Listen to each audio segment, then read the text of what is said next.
El presidente Nayib Bukele participó en una entrevista con el periodista estadounidense Tucker Carlson y habló de la guerra contra pandillas a continuación en español. Te daré un ejemplo, cuando arrestamos a los pandilleros. Que estaban asesinando a tantas personas, hasta que nos convertimos en la capital de homicidios en el mundo, literalmente el lugar más peligroso del mundo entero. Más peligroso que Haití, más peligroso que Irak. Éramos literalmente el país más peligroso del mundo. Triplicamos la tasa de homicidios que tiene Haití, incluso ahora. Incluso con todo el caos que ellos tienen. Aquí teníamos el triple. Entonces, ¿qué nos queda? Hay que cambiar eso, no. Es lo más obvio. Ni hace falta deliberarlo tanto. Simplemente hay que detener eso. ¿Qué está pasando? Es lo primero que hay que hacer. Cuando lo hicimos, recibimos un repudio masivo. Todo lo que puedas imaginar. Cualquier organización que puedas mencionar. Recibimos condenas de su parte. Y muchas de ellas eran organizaciones de derechos humanos. Y uno se pregunta, ¿pero qué pasa con el derecho humano? ¿Qué tiene una mujer de no ser violada? ¿Qué pasa con el derecho humano de los niños a jugar, ser libres o ir al parque? ¿Qué pasa con el derecho humano a la vida? ¿O el derecho humano de circular por la calle? Pero no, a ellos les preocupaban los derechos humanos de los asesinos. Ellos sí tienen derechos humanos. No afirmo lo contrario, son seres humanos. Pero sí debes priorizar. ¿A quiénes priorizas? Los derechos humanos de la gente honesta, decente y trabajadora. No los derechos que los otros sí tienen. Pero no se debe priorizar los derechos humanos de los asesinos, violadores y homicidas. Así que aseguramos el país. Y lo hicimos sin ayuda de ningún otro país. Y frente a enormes condenas. Contra toda nuestra labor. Contra todo. Arrestamos a 70.000 pandilleros. No digo esa cifra. Solo por decir una cifra. Esa es la cifra oficial, según las organizaciones internacionales, todos los pandilleros que había. Y puedes ver en los informes del Banco Mundial, etc. Y decían, El Salvador tiene unos 70.000 pandilleros. Y 500.000 colaboradores. Perdonamos a los colaboradores. Y únicamente capturamos a los pandilleros, ¿por qué? Porque la mayoría de los colaboradores eran solo familiares o era la señora de las tortillas. Y ella tenía que dar la alerta. Ahí viene la policía. Porque si no lo hacía probablemente las pandillas iban a matarla. La mayoría de los colaboradores no eran delincuentes. Sí. Sino que eran personas bajo una sociedad controladas por las pandillas. El verdadero gobierno eran las pandillas. Así como en Haití está el gobierno de mentira. Y el verdadero gobierno.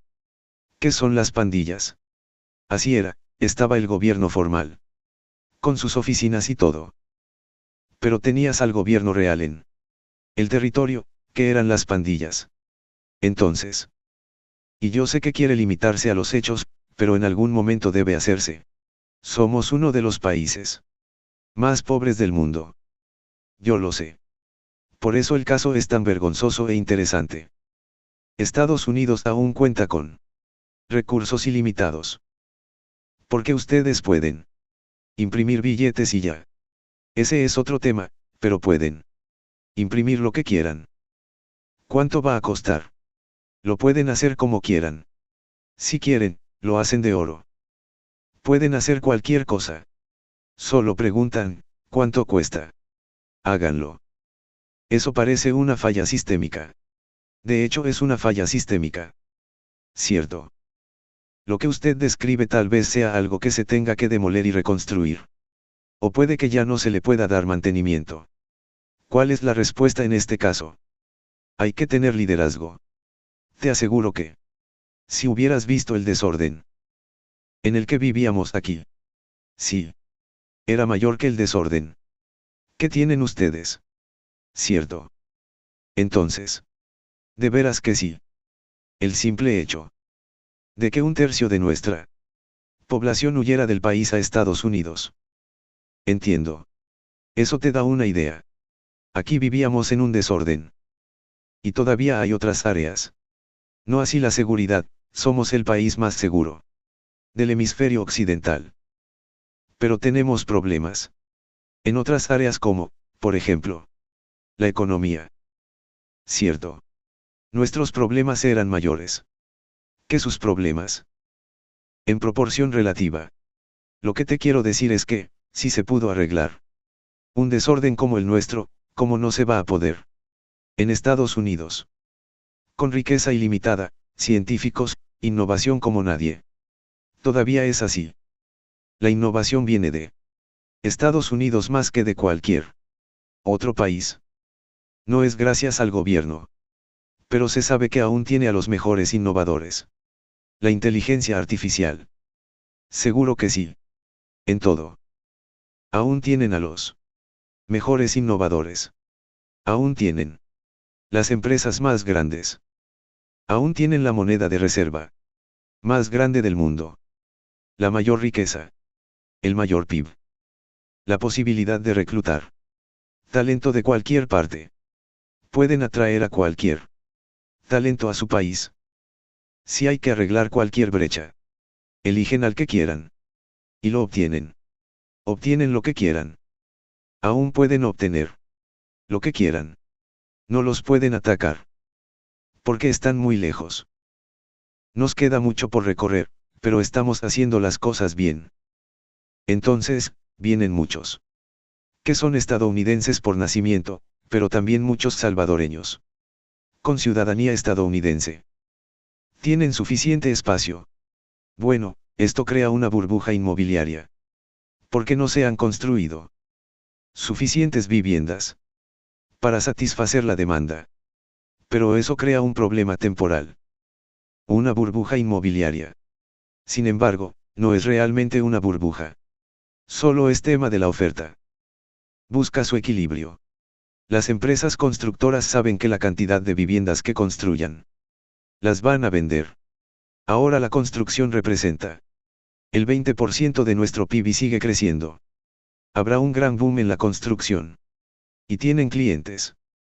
Así que no se construye en una burbuja de especulación. Se siente como una burbuja, pero, se construye para las personas que vuelven a casa.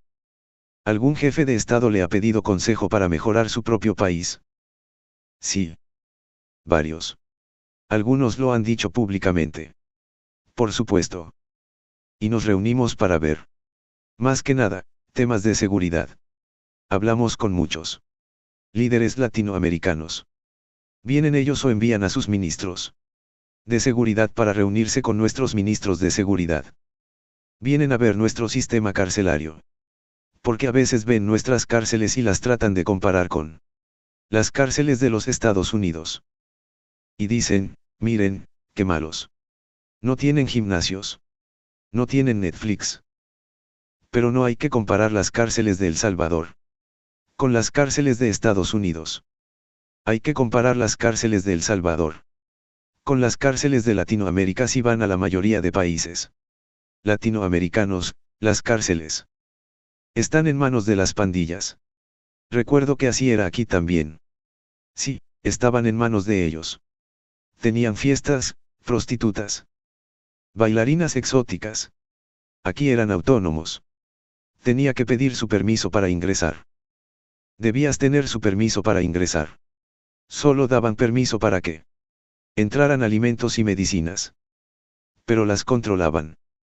Controlaban las cárceles. No solo en El Salvador. Era así en la mayoría de países latinoamericanos.